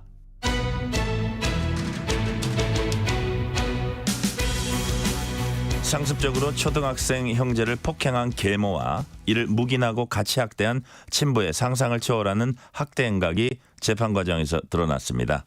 이들 부부의 끔찍한 학대 행각에 범행을 설명하던 판사마저 눈시울을 적셨다고 합니다. 오늘 법학다식 시간엔 이 사건을 중심으로 아동학대에 관해 이고은 변호사와 함께 얘기 나눠보겠습니다. 변호사님 안녕하세요. 네, 안녕하세요. 이고은 변호사입니다. 계모는 2021년부터 3년 동안 초등학생 학생을 쇠자 등으로 상습 폭행했다고 합니다. 먼저 이 사건 개요부터 좀 설명을 해주세요. 네, 저도 초등학교 아들을 키우고 있는 입장에서 이런 아동학대 사건 발생하면 마음이 정말 아픈데요. 네. 이 사건은 경기도에 있는 주거지에서 발생을 했습니다. 이 초등학생 형제와 함께 살았던 계모의 학대 행위 말씀 주신 대로 지난 2021년 5월부터 시작이 됐고요. 네. 2022년 12월까지 1년 반 정도 이어졌던 상습 학대 사건이었습니다. 이 형제들한테 손찌검을 하기 일쑤였던 계모는 당시 11살이었던 첫째가 이렇게 학대를 당하면서도 계모지만 어머니잖아요. 그래서 예쁨을 받으려고 어머니 생일, 계모 생일에 선물로 꽃바구니를 사오니까 도리어 돈을 함부로 쓴다면서 쇠자로 아이의 손바닥을 수차례 때리기도 했고요. 또 술에 취해서는 둘째 아이를 침대에 눕혀놓고 코피가 나도록 때린 적까지 있었다고 합니다. 심지어는 폭행으로 아이들 몸에 멍이 들면 이 계모는 자신의 아동학대 사실이 선생님한테 들킬까 봐 이 형제를 학교에 보내지 않은 방식으로 철저히 학대 흔적을 숨겼다고 했고요. 그리고 밥을 먹을 자격이 없다는 이유로 이 형제들을 굶기는 일까지 비일비재했다고 합니다. 급기야 계모는 가족과 함께 즐거운 시간을 보내야 할 이 크리스마스 이브 날 아이들을 집 밖으로 내쫓기까지 했습니다. 근데 더 저는 마음이 아팠던 게 뭐냐면 이 계모의 잔혹한 학대 행위가 이어지는 상황에서도 아이들을 기댈 수 있는 거는 친부밖에 없습니다. 그런데 이 친아버지는 이런 계모의 학대 행위를 알면서도 모른 척하거나 심지어 계모와 함께 이 자녀들을 때린 것으로 조사가 됐습니다. 수사를 통해 확인해 보니까 이들 부부의 신체적, 정서적 학대 행위 무려 23차례에 달했고요. 이들의 범행은 형제의 연락을 받은 고모부가 112에 신고하면서 밝혀지게 됐습니다. 그런데 학대당한 아이가 재판 과정에서 아버지를 용서해달라 이런 내용의 편지를 보냈다면서요? 네, 그렇습니다. 이런 가정에서 일어나는 가정폭력 사건, 아동학대 사건, 또 이 친족 간의 성폭력 사건의 특징이요. 피해자들은 가족의 테두리에 있다라는 점에서 다른 가족의 종용을 받아서 이렇게 처벌을 원치 않는다는 의사를 밝히는 경우들이 종종 있습니다. 네. 이 사건도 재판 과정에서 피해 아동이 아버지의 용서를 구한다라는 편지를 재판부에 제출했다고 하는데요. 이에 대해서 판사는 다른 친척의 종용일 가능성이 커 보인다. 따라서 유리한 양형 요소로 비중 있게 고려하진 않는다라고 밝히기도 했습니다. 그런데 참 분통이 터지는 게 이 계모가 최후 진술을 이렇게 했습니다. 아이들의 잘못된 습관을 고쳐야 된다는 생각에 저의 잘못된 판단으로 아이들에게 잊지 못할 상처를 줬다. 그러니까 본인은 훈육 목적이었다라고 끝까지 얘기를 한 거죠. 그러면서 제가 엄마 자격은 없지만 아이들이 용서해 줄 수 있는 날이 오도록 노력하겠다라고 눈물을 흘리기도 했고요. 친부는 최후 진술에서 아이들한테 씻을 수 없는 잘못을 저질렀다면서 꼭 아이들에게 사죄하고 싶다. 아이들을 위해 최선을 다하면서 살겠다라고 말하기도 했습니다. 왜 이렇게 저는 이걸 보니까 그냥 양형을 줄이기 위한 것일 뿐이라고 그런 느낌이 좀 들고요. 네. 자, 이 사건에 대해 재판부 어떤 판단을 했습니까? 당연히 이들 부부에 대해서 실형을 선고했고요. 특히 계모 같은 경우에는 이미 수사 단계에서 구속된 상태로 재판을 받았습니다. 그래서 계모에 대해서는 1심에서 징역 4년이 선고됐고 친부에 대해서는 불구속 상태로 재판을 받다가 1심 재판 날 징역 3년을 선고받으면서 법정 구속이 됐습니다. 이와 동시에 40시간 아동학대 치료 프로그램 이수 명령, 또 5년 동안 아동 관련 기관의 취업을 제한하는 명령도 함께 함께 선고가 되었는데요. 네. 당시 판사가 양형 이유에 대해서 이렇게 말했습니다. 일단 계모에 대해서는 생활의 어려움을 남편과 헤쳐나가려 하지 않고 어린 피해 아동 탓으로 돌리면서 학대로 그 어려움을 해소하려 했다라고 판시했고요. 친부에 대해서는 장기간 학대를 방관하거나 같이 행사했고 또 이 단독으로 본인이 폭력을 행사하기도 했다면서 아동들의 양육 책임을 노무에 전가하는 무책임한 모습까지 보여서 개전의 정이 없어 보인다라고 했고요. 또 피고인들의 진술 태도에 비추어 보건대 진지한 반성을 하고 있는 것으로 보이지 않는다라면서 앞서 말씀드렸듯이 실형을 모두 선고했습니다.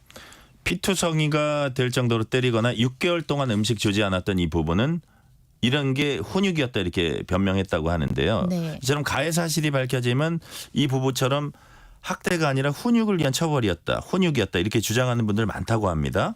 변호사님 이걸 훈육이라고 할 수 있나요? 요즘에는 정말 세상이 달라졌다. 제가 많은 부모님들한테 말씀을 드리는데요. 네. 저도 뭐 어릴 때 맞고 크기도 하고 그랬지만 요즘은 세상이 달라져서 훈육을 하시더라도 절대 아이를 때려서는 안 됩니다. 요즘에는 이웃집에서도 신고가 굉장히 활발하고요. 학교 선생님들, 유치원, 어린이집 선생님들, 교사들이 아동학대 신고 의무자여서 아동학대 사실을 인지했는데도 신고를 안 할 경우에 과태료 처분을 받을 수 있습니다. 심지어는 소아과 의사들 또한 아동학대 신고 의무자이기 때문에 아이들이 이렇게 어렸을 때는 주기적으로 검사를 받거든요. 그때 아이 몸에 뭔가 멍이 들었다든지 아니면 아이와 대화를 나누던 중에 자연스럽게 학대 사실을 인지하면 신고를 할 수 있습니다. 따라서 아이를 훈육하는 것은 좋지만 절대로 신체적 학대 행위를 하셔서는 안 된다라는 거, 또 심지어는 아이에게 욕설하는 부모님도 계시는데 이럴 경우엔 정서적 학대 행위에 들어가고요. 또 한 가지 아이들 앞에서 특히 어린 자녀 앞에서 부부싸움할 경우에도 아이들에 대한 정서적 학대가 인정될 수 있습니다. 네네. 부부싸움까지도요. 네. 아이들한테 막 심리적 압박을 줄 수 있기 때문에 그런 것 같고요. 네. 자, 피해 아동 친부는 학대 알고도 묵인하거나 함께 자녀 때린 혐의로 기소됐습니다. 자, 여기서 묵인 부분이요. 네. 이렇게 아동학대 묵인 방치 이것도 법적 처벌 받을 수 있는 거죠? 그렇습니다. 방임이나 유기 모두 법적 처벌을 받을 수 있고요. 네. 근데 사실은 검찰에서 공소장에 쓴 거는 23차례를 학대 행위를 했다지만 사실은 저는 분명히 더 많은 숨은 범죄들이 있었다고 생각합니다. 피해 아동들이 초등학생이고 어리잖아요. 같은 장소에서 지속적 반복적으로 피해를 당하다 보면 한 번 한 번 행위에 대해서 아이들이 일일이 기억해서 특정하기가 굉장히 어렵습니다. 따라서 23차례 이거는 최소의 범위 내에서 정말 유죄 선고를 위해서 검찰에서 고르고 골라서 특정한 것일 것이고 따라서 이 친부가 방임한 횟수도 23차례가 아니라 훨씬 더 많을 것이다. 정말 생활에서 일상적으로 했던 그런 행동들을 많이 방임했을 것이다라는 생각이 듭니다. 방임이라는 게 법적인 어떤 의미를 가질까 궁금하실 수 있는데요. 네. 보호자가 아동에게 위험한 환경에 처하게 하거나 또 아동에게 필요한 의식주, 의무교육, 의료적 조치 등을 제공하지 않는 행위를 말합니다. 유기란 또 보호자가 아동을 보호하지 않고 버리는 행위를 말하는데요.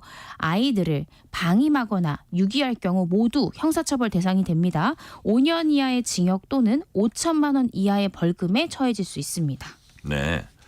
아까 이제 부부싸움이 정서적 학대 될 수 있다고 말씀하셨는데 사례 하나만 짤막하게 들어주세요. 네, 실제 사례가 있었습니다. 인천에서 발생했던 사건인데요. 인천지법에서 실제 유죄가 선고됐던 사건 한번 설명을 드리겠습니다. 네. 아이 아빠, 그러니까 남편이 2022년경에 아내와 부부싸움을 했고요. 부부싸움을 하는 중에 욕설을 했고 아내가 이런 부분을 녹음하려고 하니까 억지로 휴대전화를 빼앗았고요. 그 과정에서 아내를 밀쳐서 바닥에 넘어뜨리는 신체적 유형력까지 행사했습니다. 심지어는 이 3살 배기 딸이 거실에 앉아 있는데도 이 아빠가 딸을 끌어안은 채 아내에게 달려들어서 폭력을 행사하기까지 했습니다. 이 부분에 대해서 결국 아내는 두피가 찢어지는 손상까지 입을 정도로 상해까지 입었는데요. 이 부분에 대해서 결국 검찰은 이 남편 A씨에 대해서 아동학대 혐의를 인정해서 그러니까 아이에 대한 정서적 학대를 했다라는 부분을 인정해서 벌금 100만 원을 이제 구형을 했고요. 이에 대해서 아빠는 억울하다라면서 정치재판 청구했지만 네. 재판부에서는 억울하다라는 말 받아들이지 않고 딸을 학대한 행위가 인정된다라면서 원래 검찰에서 구형했던 벌금 100만 원을 그대로 선고하는 예시가 있었습니다. 네. 아동학대 범죄 처벌 등에 관한 특례법이 2014년 만들어졌으니까 이제 10년 지났습니다. 네. 형량이 얼마나 됩니까? 형량은 좀 다양하게 행위 태양별로 다양하게 있는데요. 네. 아동에 대해서 성적으로 학대한 경우 굉장히 높은 처벌에 처해질 수 있습니다. 10년 이하의 징역 또는 1억 원 이하의 벌금에 처해질 수 있는데요. 성적 학대 행위의 대표적인 거 계부가 자신의 딸을 이렇게 목욕을 시키면서 몸을 만진다던가 엄마가 자리를 비운 사이에 아이 몸에 손을 대는 것들이 대표적인 성적 학대 행위로 많이 기소가 되는 케이스고요. 두 번째 유형은 아까 말씀드렸듯이 신체적으로 이 아까 계모가 했듯이 신체적으로 학대 행위를 하거나 정서적으로 아이에게 학대 욕설을 하거나 큰 소리로 소리를 지르거나 부부싸움을 굉장히 큰 유형력을 행사해서 한다거나 할 경우에는 5년 이하의 징역 또는 5천만 원 이하의 벌금에 처해질 수 있습니다. 네. 자, 그렇다면 아동학대 판별법이요. 다시 말해서 아동이 학대당하고 있다는 것을 주위 사람들이 어떻게 알 수 있습니까? 사실 여러 가지 방법으로 좀 알 수가 있는 방법들이 있는데요. 네. 아까 저희가 제일 처음 이제 설명드렸던 사건 같은 경우에도 친척이 이제 형제의 연락을 받고 형제가 도와달라는 연락을 받고 친척이 신고를 했다고 했는데 조사를 해보니까 친척만 신고한 게 아니었습니다. 네. 이들 형제가 다니던 학교 교사 역시 제가 아동학대 신고 의무자라 했잖아요. 교사도 유심히 아이들을 보니까 다른 학생보다 막 허겁지겁 급식을 너무 많이 먹는 거예요. 왜냐하면 이 계모가 많이 굶겼잖아요, 아이를. 그래서 뭔가 이상하다고 생각하셨고 또 몸에 멍이 들어서 등교하는 모습을 보고 아동학대를 의심해서 이 교사가 신고한 그런 케이스가 있었다고 합니다. 네. 이렇듯이 아이의 몸에 상처가 입었는데 그 상처에 대해서 뭔가 보호자의 모순이 발견되는 경우에 의심을 해볼 수 있고요. 또 아동의 울음소리나 비명이나 신음소리 등이 계속해서 옆집이나 이런 곳에 난다라고 하면 아동학대를 의심해 볼 수 있습니다.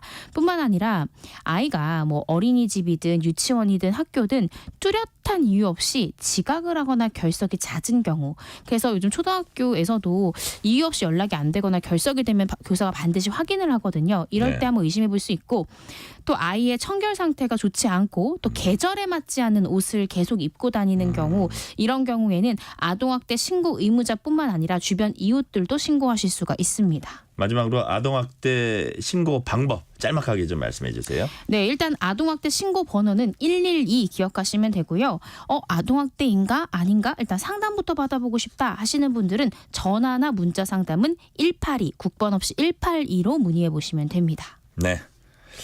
법학다식 지금까지 이고은 변호사였습니다. 자, 이고은 변호사는 개인적 사유로 오늘까지만 법학다식에 출연했습니다. 그동안 유익한 내용 많이 전해주셨는데 아쉽습니다. 앞으로도 많은 활약 기대하고 또 기회가 되면 다시 오세요. 네. 법학다식은 다음 주 이 시간에도 계속됩니다. 지금 시각 8시 42분입니다. 네, 화요일 출근길 정체가 계속되고 있습니다. 먼저 경부고속도로 서울 쪽으로 수원에서 밀리고요. 달래내 고개에서 반포까지 어렵습니다. 반대 부산 쪽으로는 잠원에서 서초까지 천천히 가고요. 신갈분기점에서 수원까지 어렵습니다. 경인고속도로 서울 쪽으로는 서인천에서 부평까지 제속도 못 내고요. 반대 인천 쪽으로는 부천에서 밀리고 있습니다. 서해안고속도로 목포 방향은 금천 부근에서 막히고요. 영동고속도로 강릉 쪽입니다. 서창분기점에서 시작된 정체는 마성터널 부근까지 이어져 있고요. 더 가서 용인까지 어렵습니다. KBS 교통정보센터에서 정현정입니다.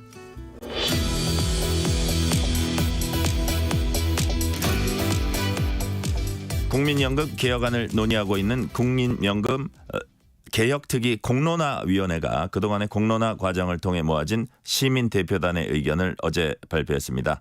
김상균 연금개혁 공론화위원장과 함께 자세한 내용 알아보겠습니다. 위원장님 안녕하세요. 안녕하십니까.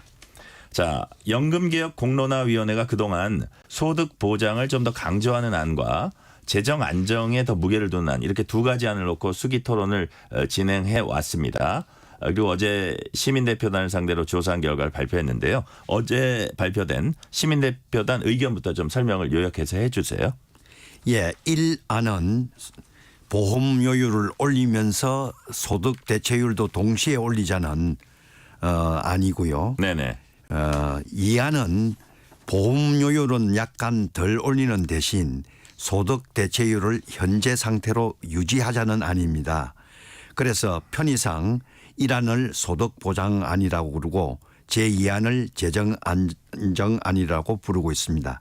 이렇게 두 개 안으로 압축되었던 것은 1단계인 의제수기단이 2박 3일간 워크숍을 한 결과입니다.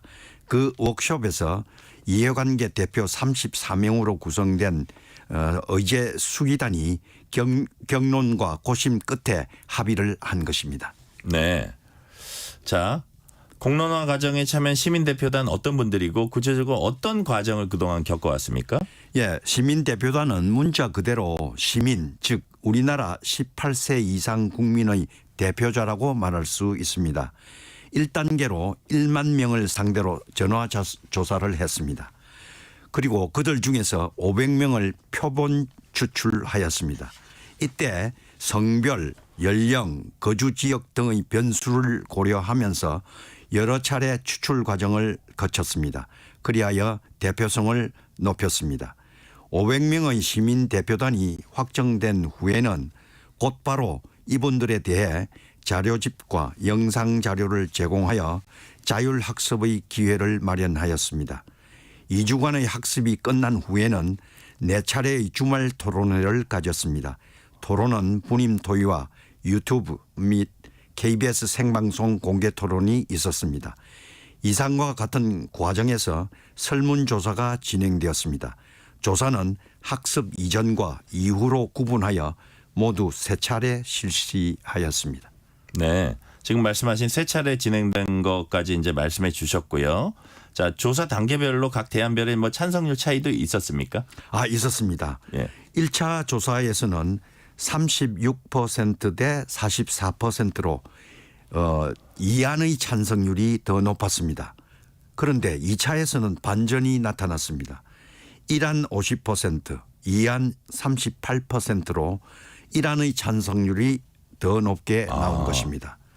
마지막 3차에서도 56%대 42%로 1안의 찬성률이 더 높게 유지되었습니다. 이런 변화와 함께 잘 모르겠다는 응답 비율이 조사 횟수를 거듭하면서 18%, 10% 그리고 마지막에는 1%대로 급감하였습니다. 즉 학습을 하면서 모르겠다는 비율이 점점 준 그 부분이 1안의 찬성 쪽으로 옮겨간 것으로 보입니다. 네. 시민대표단이 다수안으로 보장 강화안 선택했다는 거 제가 이제 언뜻 보기에는 더 내고 더 받는다 이런 그 뜻으로 이해가 되는데요. 그 그렇습니다. 의미를 조금 구체적으로 설명을 해 주세요. 공론화위원회 차원의 공식적 분석은 아직 안 나왔습니다. 네네. 그러나 저희 개인적인 직관으로 말씀드리자면 공론화 과정에서의 학습 효과가 작용한 것이 아닌가 생각합니다. 학습을 통해 우리나라 노인 빈곤 실태에 대한 시민 대표단의 이해도가 높아졌는데 다른 한편 기금 고갈에 대한 우려는 다소 줄어드는 효과가 작용한 것으로 보입니다. 즉 학습을 통해 우리나라 기금은 앞으로 고갈되지 않는다는 자신감을 얻게 된 것입니다. 한마디로 기금 고갈에 대한 우려가 줄어든 것에 비해 노인 빈곤에 대한 우려가 더 늘어난 것 같습니다. 네. 공론화위원회 이제 해산하는 건가요? 또 국민연금 개혁안 확정까지 남은 절차가 어떻게 됩니까? 예, 공식적인 해산 날짜는 오는 5월 29일입니다. 네네. 그때까지 해야 할 임무가 두 가지 남아 있습니다. 그게 보니까 21대 국회 끝나는 날이네요. 그렇습니다. 네네. 그거 맞춰놨습니다. 첫 번째는 공론화 프로젝트의 최종 보고서를 작성하여 국회 연금특위에 제출하는 것이고 두 번째는 백서를 발간하는 임무입니다. 당장 내주까지 최단 기간 내에 보고서를 작성해서 국회로 보내야 합니다. 국회는 그 보고서를 참작하여 본격적인 입법 절차에 착수할 것으로 예상하고 있습니다. 백서 발간은 이번 공론화 절차가 우리나라 연금개혁 역사에서 전례가 없었기 때문에 중요한 사례로서 정리해둘 의미를 지니고 있습니다. 네. 그러니까 국회가 국민연금 개혁안을 확정한다는 말씀인데요. 그렇다면 이번 시민대표단의 조사 결과가 단순 참고 자료인지 아니면 보장 강화안의 큰 틀에는 변화 없이 일부 조정을 거쳐서 최종안으로 확정될 가능성이 높다고 봐야 되나요? 예, 참고 자료입니다. 시민대표단이 소득보장안인 제1안에 더 많은 찬성을 보냈다고 해서 입법권을 가진 국회가 그대로 따라야 할 이유는 전혀 없습니다. 다만 국민의 생각이 그렇다는 점을 참작할 것으로 예상합니다. 그런 측면에서 본다면 이번 설문조사의 결과는 국회가 최종 결정을 내림에 있어 많은 도움이 되리라 생각합니다. 왜냐하면 두 개 안에 대한 선호도 차이가 통계적으로 오차 범위를 넘기긴 했어도 두 개 안을 자세히 들여다보면 공통점이 더 많습니다.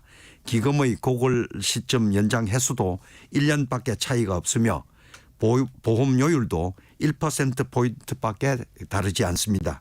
그리고 소득 대체율 차이도 10%포인트 사이에서 절충안이 만들어질 여지가 많이 남아 있습니다. 지금까지는 두 개의 안이 어떻게 다른가에 초점이 맞추어졌다면 공론화가 종료된 이 시점 이후에는 두 개의 안의 공통점이 더 많다는 점에 관심을 가져야 된다고 생각합니다. 네.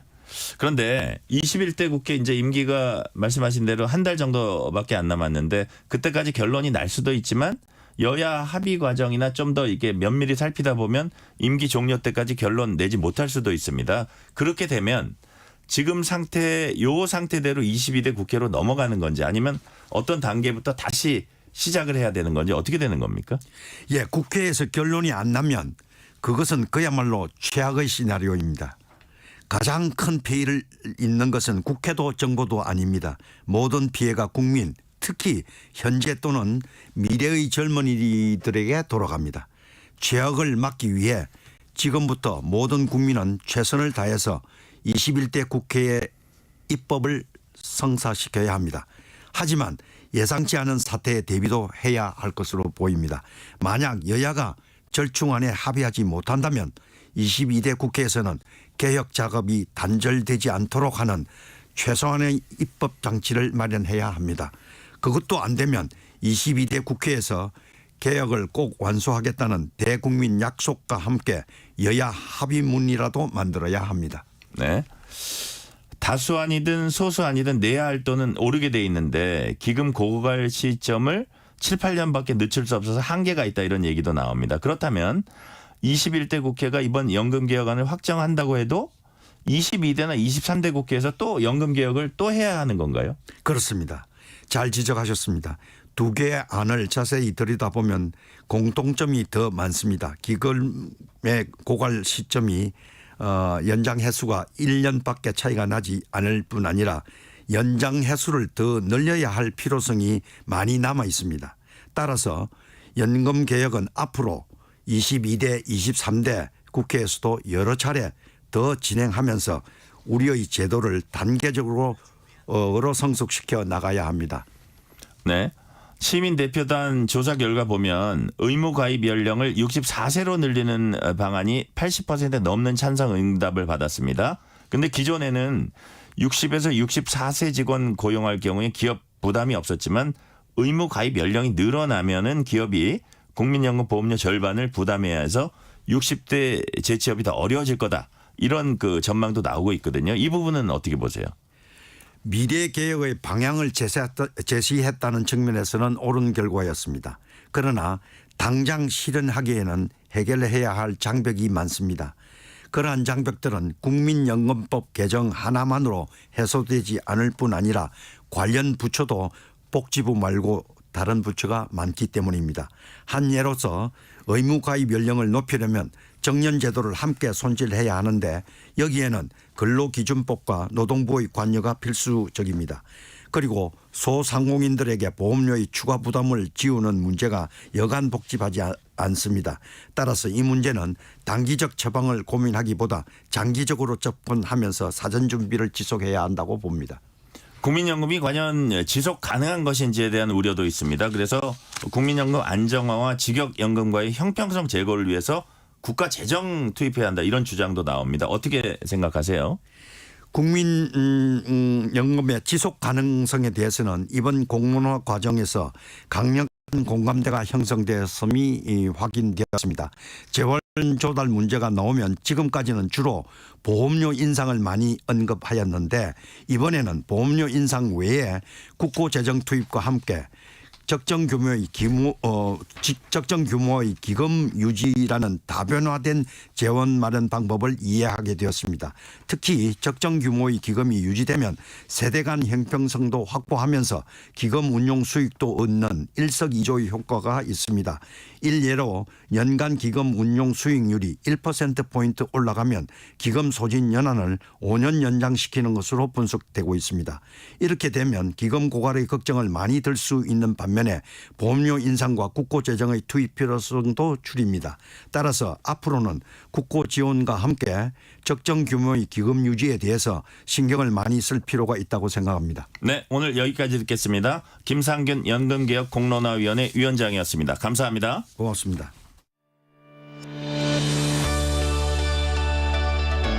세상을 바라보는 바른 시선. 전종철의 전격 시사. 음악가들의 꿈의 무대인 베를린 필하모닉 오케스트라를 우리나라의 김은선 지휘자가 이끌었습니다. 142년 베를린 필 역사에서 동양 여성이 객원 지휘자로 베를린 필 무대에 선 건 이번이 처음입니다. 한국인으론 정명훈에 이어 두 번째입니다. 2028년까지 일정이 꽉 찼다는 김은선 지휘자는 오는 7월 서울시향과 라흐마니노프로 관객들과 만납니다. 4월 23일 전종철의 전격시사 여기서 마칩니다. 진행의 전종철 기자입니다. 감사합니다.